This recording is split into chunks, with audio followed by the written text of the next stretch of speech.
Ուրեմն 2020 թվականի 44-օրյա պատերազմից հետո մեր երկրի ընդդիմադիր քաղաքական ուժերը եւ առասարակ մեր հանրությունը ուներ բազմաթիվ հարցեր։ Եվ երբ որ մենք այս իշխանությանը մեղադրում ենք դավաճանական քայլերի եւ գործողությունների, գիտակցված սխալների եւ առասարակ պատերազմի պատասխանատվության եւ մեղավորության մեջ, մեզ հաճախ ասում էին, որ ստեղծվելու է պատերազմի հանգամանքները ուսումնասիրող հանձնաժողով եւ ձեր բոլոր հարցերի պատասխանը ստանալ։ Որոշում է կայացվել, որ քննիչ հանձնաժողով է ստեղծվելու 44-օրյա պատերազմի վերաբերյալ արտախորհրդարանական ընդդիմության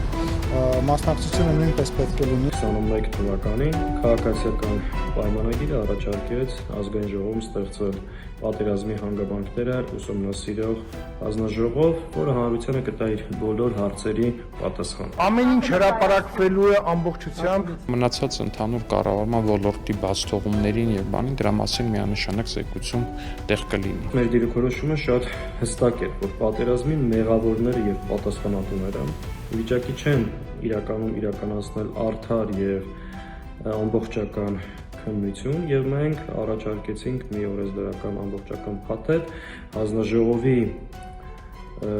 արդյունավետ մեխանիզմներ ստեղծելու եւ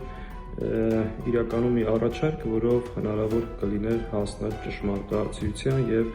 իրական ուսումնասիրություն իրականացնել պատերազմի հանգամանքների վերաբերյալ։ Բնականաբար մեր այդ առաջարկը մերժվեց այս իշխանությունների կողմից եւ որոշեցին Պաշտպանության հանձնաժողովի ներքո ստեղծել այդ հանձնաժողովը։ Օբյեկտիվ քննություն հնարավոր է, երբ որ քննիչ հանձնաժողովի մեծամասնությունն ասեմ, մեծամասնությունը չի պատկանում այն քաղաքական ուժին, որի իշխանության օրոք սանձարձերծվել է Ադրբեջանի կողմից պատերազմ Հայաստանի եւ Արցախի հանրապետությունների նկատմամբ։ Ինչպես մեր երկու խմբակցություններն են հայտարարում, մենք չենք մասնակցում քննիչի աշխատանքներին։ Բազմաթիվ անգամ նաեւ քննադատվեցինք այդ թվում նաեւ այս իշխանությունների կողմից, որ դուք չեք ուզում իրական պատճառներին տեղեկացված լինեք, մասնակցեք այդ հանձնաժողովի աշխատանքներին։ Եթե ունեք որոշակի հարցեր, պնդումներ, հակադարձումներ, եկեք քննիչ հանձնաժողով ու տվեք, բայց չեք գա եւ չեք տա, սա ասում եմ, որովհետեւ չկա մի բան, որ դուք կարող եք արտաբերել որպես մեղադրանք ու դա չունենա հստակ ու ռացիոնալ պատասխան։ 4 տարի այս մարդիկ մեր բոլոր հարցադրումներին, ձեր բոլոր հարցերին ասեցին հանձնաժողովը կուսումնասիրի, ձեր բոլոր հարցերի պատասխանը կունենաք։ Քրեական գործերի քանակը պատկերացնում եք։ Զեկույցում կան դավաճանները, մեղավորները, ամեն ինչ էլ կա։ Իրականում այս հանձնաժողովը դարձավ հարցերը կոծկելու, մեղավորներին արդարացնելու եւ իրական պարտության պատերազմի պատճառները թաքցնելու մի հարթակ։ Հիշում եք նաեւ այն շոուները, որ այս հանձնաժողովը կազմակերպեց, բարբերաբար հրավիրելով տարբեր անձանց, քննություններ անելով, այդ թվում հանձնաժողով Նիկոլ Փաշինյան հանդիպումը, որը իր մեղքերն ու դավաճանությունները արդարացնելու հարթակ էր ընդհանրապես։ Բայց ինչա տեղի ունեցել ու ամեն ասելա կարևոր գարուն եւ աշուն մեզ բոլորին խոստացել են, որ հանձնաժողովի զեկույցը պատրաստ է կմտնի լիագումար ազգային ժողովի օրակարգ։ Եթե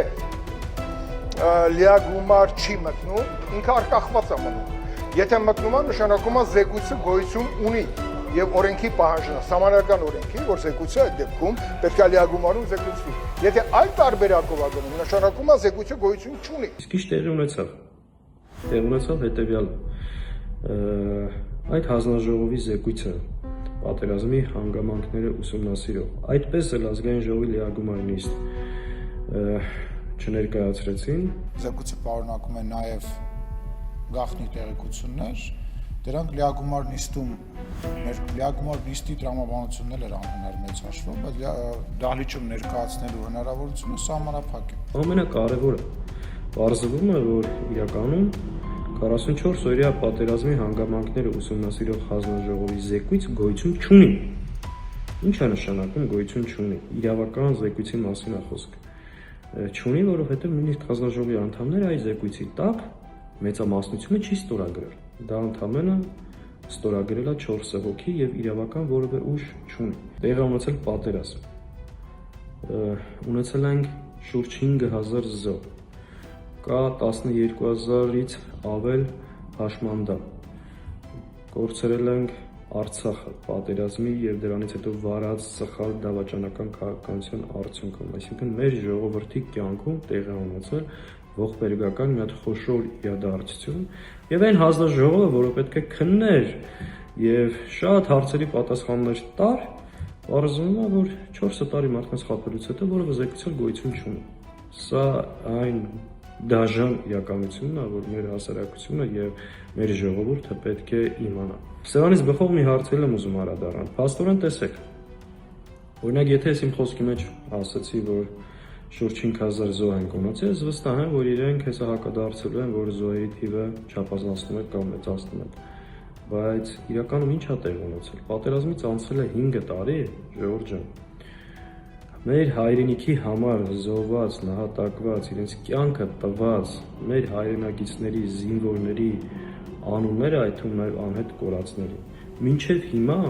չի հրապարակվել։ Մեկ ամբողջական ցուցակով մեր հայրենիների անունները չի հրապարակվել։ Հետևաբար, ստեղ էլ շատ լուրջ եւ ողջամիտ կասկած կա, որ սա եւս իրական թիվը եւ պատկերը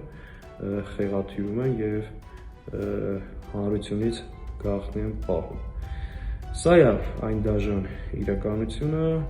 որ մեր հանրությունը, մեր ժողովուրդը պետք է իմանա, գնահատական տա եւ հասկանա ովքեր են սրանք եւ ինչ են անում ու ամենակարևորը նաեւ ինչ են պատրաստվում անելու։